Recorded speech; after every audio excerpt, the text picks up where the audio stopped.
Welcome to the Frazley Report, a short podcast by me, the Awesome Gnome, about the world of Warcraft. So Mythic and LFR for Crucible of Storms is launching this week. The max level for items will be increasing this week as well. Good news for me, because I've been playing alts a lot. Fraz needs to be like a condiment and catch up. I still gotta finish my war campaign to get ready for the amazing Mechagon! It doesn't help that I've got college studies and also got sidetracked by Skyrim this past weekend. There's so much fun stuff to do!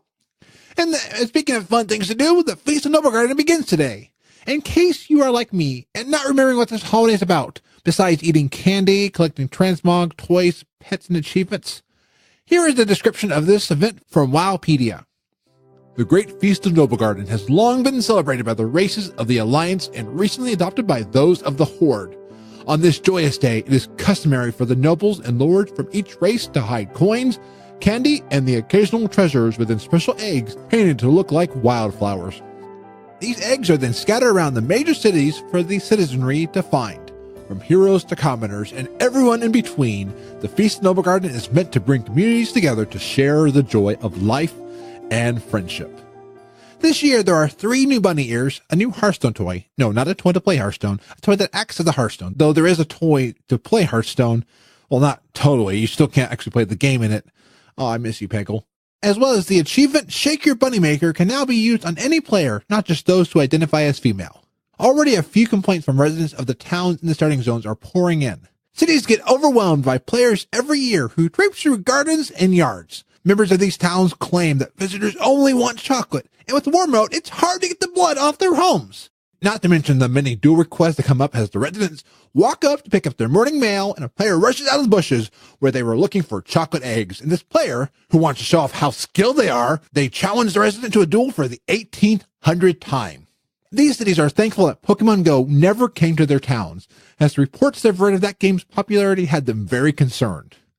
Though Niantic has expressed interest in bringing Wizards Unite to Azeroth, much to the protest of residents.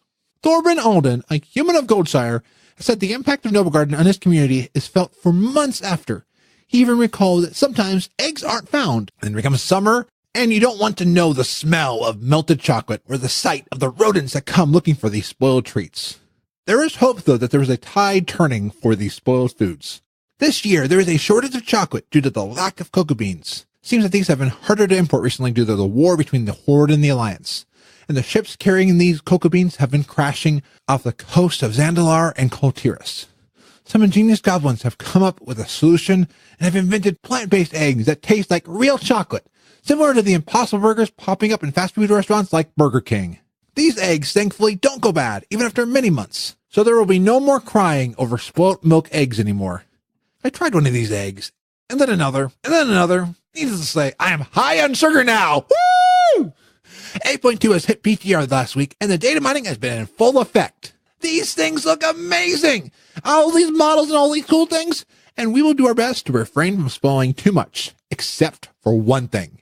I am buzzing with excitement to see that some details on how to obtain the V-mount are showing up. We will know more once it starts. And finally, employees at Blizzard are now testing the WoW Classic Alpha. We've talked with our sources at Blizzard, and already a few of them have been enjoying it. Though they kind of forgot to keep their hunter pets happy, and they logged back in to see a note from their pets saying, "So long, thanks to a lack of fish." Oh dear, I'm feeling the side effects of that sugar high now. I need to go nap. Until next time.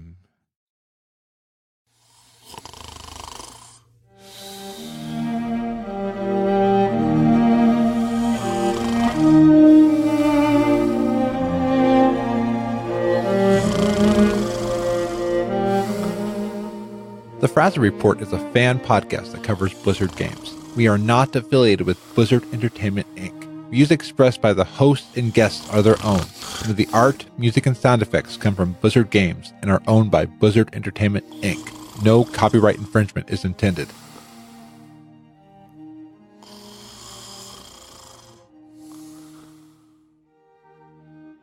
This show is brought to you by Dragon Powered Studio. Find more at dragonpoweredstudio.com.